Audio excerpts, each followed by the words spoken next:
I've become a queer mixture of the East and the West, out of place everywhere, at home nowhere. Perhaps my thoughts and approach to life are more akin to what is called Western than Eastern. But India clings to me. She does to all her children, in innumerable ways. I am a stranger and alien in the West. I cannot be of it. But in my own country, also, sometimes I have an exile's feeling.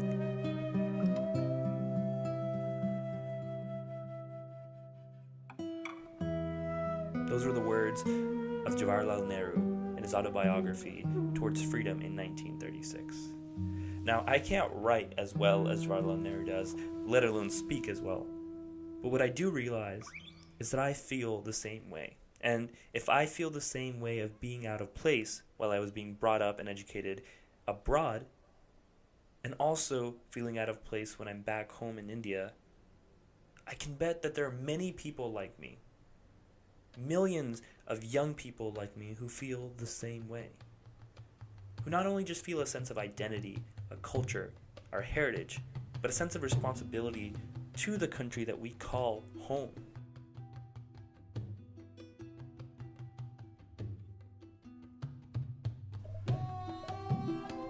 Hello, a very warm welcome to the first episode of Swadeshi, Videshi. And today we're going to start off with two guests at Oxford. Jyotsna and Mehra, who is an MSc student here. What college are you in? I'm at St. Anthony's. St. Anthony. And then we also have Yashashwi Bagga, who is a undergraduate here at Oxford. And what college are you in? Regent's Park. Regent's Park. Never heard of that, but haven't heard of half the colleges. Nobody ever has. So this segment of Swadeshi Videshi is to kind of have a conversation with Indians. Indians that are studying abroad, Indians that are back home, or non-residential Indians as well. And the idea is to discuss things that are occurring within the youth. The aim is to have a dialogue about what's happening and kind of talk about these contemporary issues that either, make us proud, that make us laugh, or that are a serious concern that needs to be talked about. I think that we hear all these journalists screaming off in their news channels. We hear all these experts in their bubbles. But how do you dispense all that information and what's coming out to us, right? The generation that hopefully will be leading India, will actually be part of India and will make up India. And this is one way that I thought in this segment is to actually talk about these things. So, without further ado, let's have a conversation. Right. Yep. Yeah.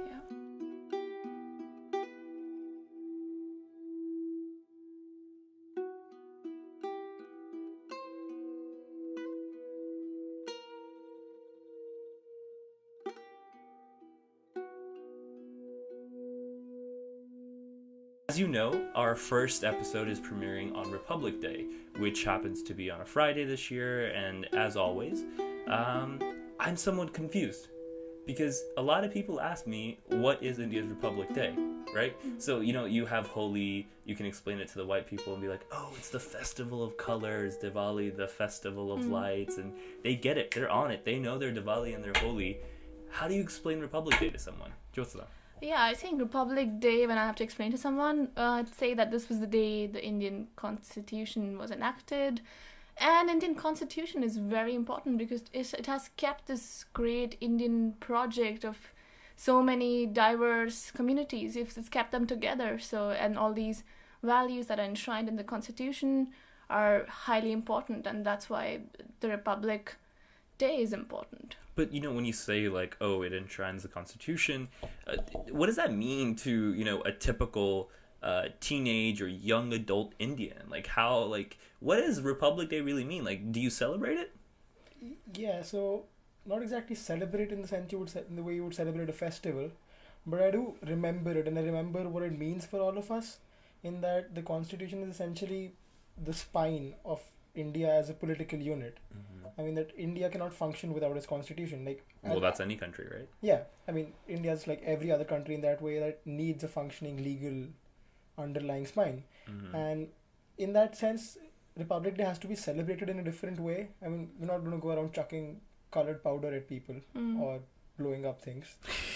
But it's a day of We don't blow up things. What are you talking about? Maybe it's about, looking back at how we've performed in all these years and trying to keep this project going. So when you go to South India, you're not able to understand the language there, and then you realize, this person is as much as an Indian as I am, as a Punjabi. It's maybe because the founding fathers of India have enshrined these values in the constitution that give us all same equal rights, and maybe that's why, and that's how you could understand the Republic. Here's $1 million question. Say I'm a white guy going at Oxford, and I ask you, hey, what's the difference between Independence Day that you celebrate on the 15th of August and Republic Day, which you celebrate in January? Independence Day was when we kicked out our previous rulers, and Republic Day was the white people? Yeah. You welcome the new ones. Yeah, and Republic Day is when we actually took the burden of power upon ourselves, the burden of actually taking a path as a nation. And when you say, we took that burden upon ourselves, do you think we've lived up to that burden? Do you think we've showed responsibility with that burden? Some of us have, some of us haven't. To some extent, I think we have. India is a very big country, and you have issues. You always have issues in even smaller countries like Belgium, say. But so that's why I think we have to the extent that we're all still this one nation. So we can have all our different ideas of India, but then the Constitution, the Republic, gives us the space to express all our different ideas of India. So, obviously, Republic Day, we're putting emphasis on the Republic in itself, right? And the concept of being a republic is we transfer ownership that we as citizens of the country have, and we give it to the people that we think are eligible to hold that power and to make decisions for ourselves. Now, while we do that, there's obviously a lot of discontent with our current leadership, our previous leadership. And one of the questions that, come across to me is the system in itself. In the United States, we had the whole drain the swamp with the whole Trump coming in. Narendra Modi kind of won on that same kind of platform and trying to bring an outsider into Lutyens Delhi, etc., to shake things up. It doesn't seem like things have shaken up. I want to ask, what about the system in itself? What about the institution of India? Do you think that these institutions are independent? What are some flaws? I just want to get briefly your thoughts. So it does have flaws, but in the end, the institution of India is a lot more than these different parts of the Indian state. So the institution of India is more than the judiciary or the executive or the legislature. What are they then? What are the? That's the thing. It's the idea of the republic in itself, and that's what I meant when I the constitution is not just the spine; it's also in a sense the soul. In that, and you believe that? Yeah. Okay. It doesn't just. You do that. You do that. Yeah, I think that it's also there in our culture to be more freedom loving. I think because we are the sort of people who litter everywhere, and you're we thank God we have a campaign that wants to clean India up. But then Swachh Bharat. Yes, but then still I think we are the sort of people who are quite chaotic in some ways, and we don't like to listen to. We don't like to take orders, and on the Swachh Bharat thing, I just remembered this winter break I was in India, and this local SHO was organizing basically a local Swachh Bharat Abhiyan in Haryana, and of this very small basically district, and basically he comes to the venue where this is supposed to take place, this little event to kind of promote it. And basically, and I'm there as well, and he says, "Ek minute mein aaya," and he goes, behind this little boundary wall out in the open, and he basically, pees out in the open, and then comes back and he's like, "Hanji hanji, ek hafte mein auna hai, ye karna hai," and this idea. So when you say, we have these rules, we're trying to do these things, but those rules, are they really followed? Yeah. Kind of sense of a disrespect towards. That's the thing. No one follows the rules, but that is the essential spirit of a democracy, chaos. And is that sustainable?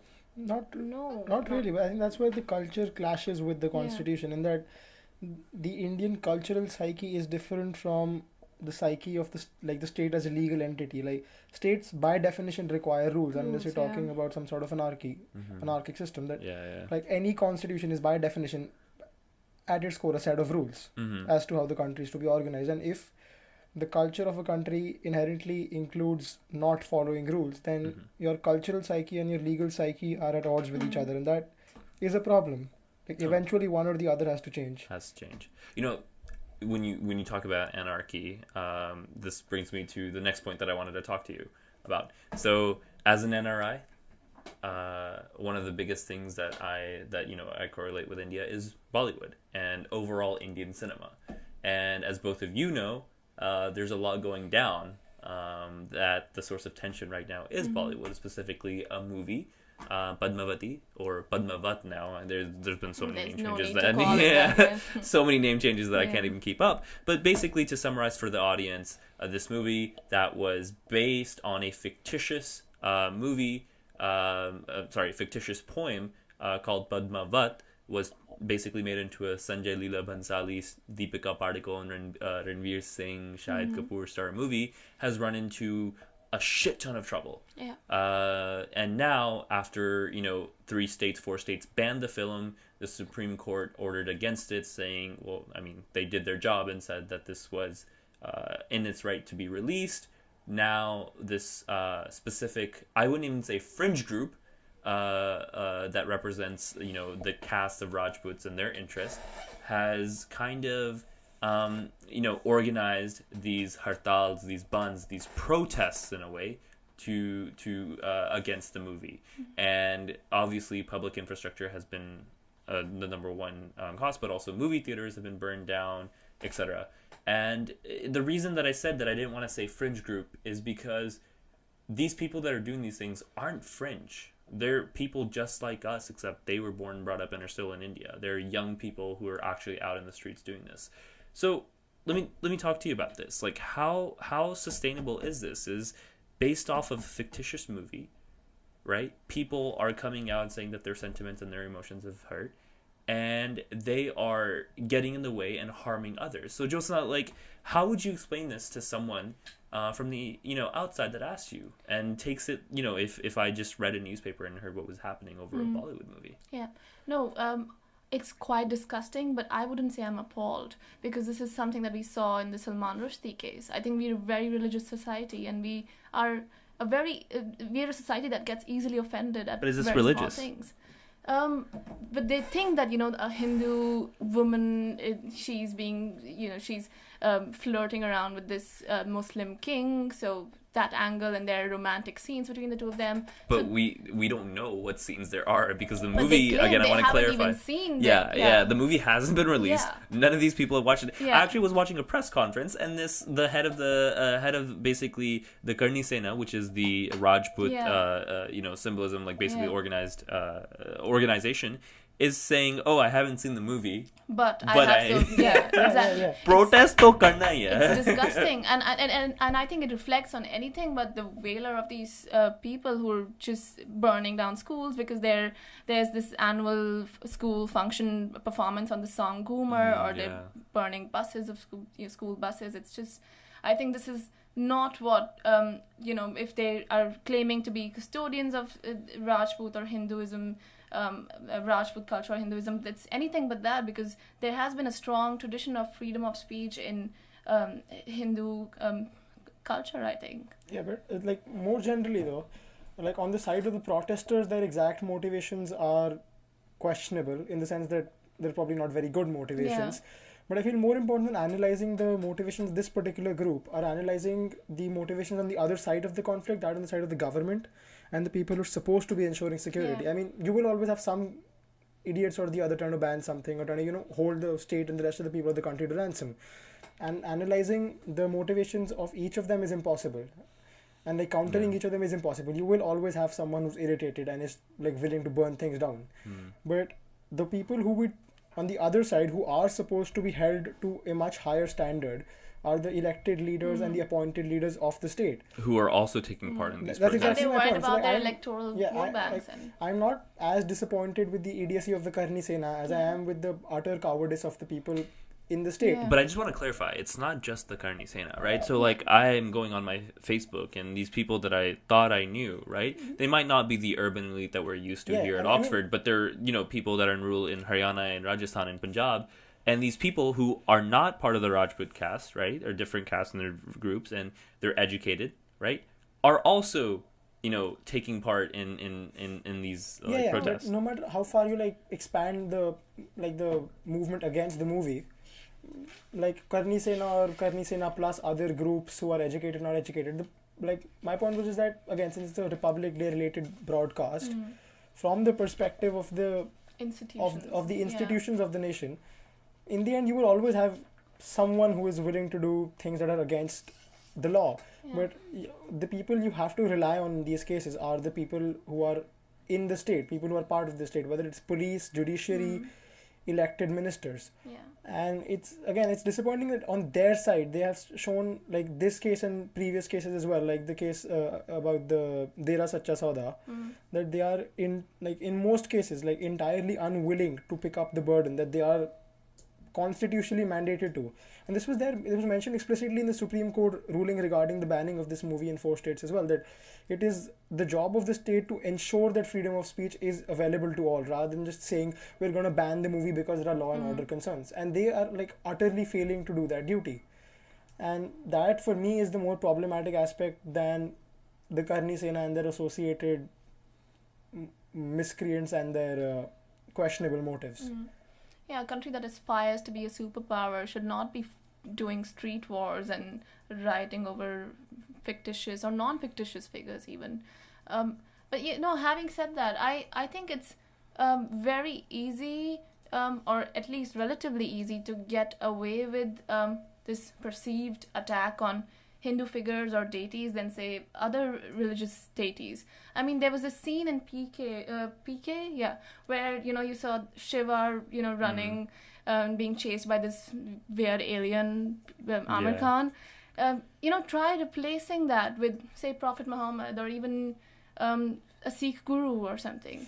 Yes, what sort of problems that would create in India. That's exactly what I mean, though. Right now you have the BJP catering to the wishes of some groups, and if it was some other party, they would cater to the wishes of Muslims doing essentially the same thing but with different labels on it. Yeah. But the point is, whoever is elected to government and whoever is entrusted with the responsibility of carrying out the duties of the state should have the backbone to say that, if you don't like this movie, don't watch it. Yeah. Do not. But if you try to burn down the theater, you're going to end up in jail. I mean, you can even challenge it on an intellectual level, or exactly. go to the court, but don't burn down people's Exactly. cars. Exactly. Or buses. Or Saw a video of children. When I say that the Karni Sena etc. are wrong, I don't mean to say that that OIC etc. should also be allowed to prevent Prophet Muhammad being shown in movies. There should be the freedom of speech should not be applied selectively, basically. Yeah, exactly.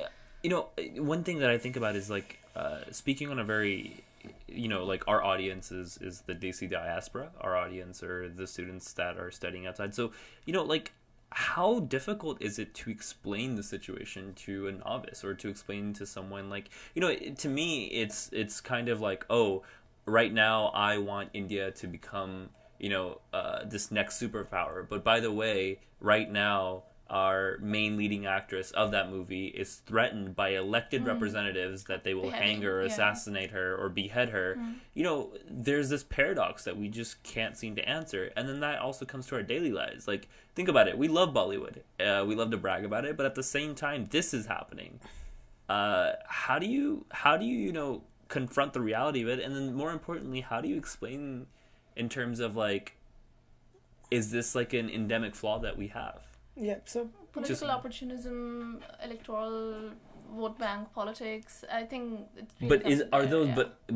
My question is are we just trying to shift the blame? Are we trying to shift the blame into or politics in general, when this is also a harsh reality of India? Yeah, it is. But then again, since you said that, how would I explain it to someone in the UK? Yeah. In the end, people tend to put us in one binary category or the other. In that either you are a country which is doing well, or you are one which is doing badly, and you're never a country which is doing well in some ways but badly in others. So like if I was to tell people who are like vaguely familiar with India, and I'm including people who are PIOs and Indian origin generally, if you tell them that the Padmavat thing is happening, Padmavati thing, then be careful in the name you use. You might just get lynched. You never know. Not Yashashwi, that's someone else. Let's clarify. The company saying, does it have a UK branch or not? Because before we release this, more generally, that like even people of Indian origin, so like when they see something like this happening, they will put us in the classic weak state developing category, where freedom of speech is highly threatened, and if we tell like that's the category we usually tend to be put in, and the category we try to get them to put us in is the proper, like, is the country which is on a consistently good path. But the reality is we're neither. I mean, sometimes we do have victories.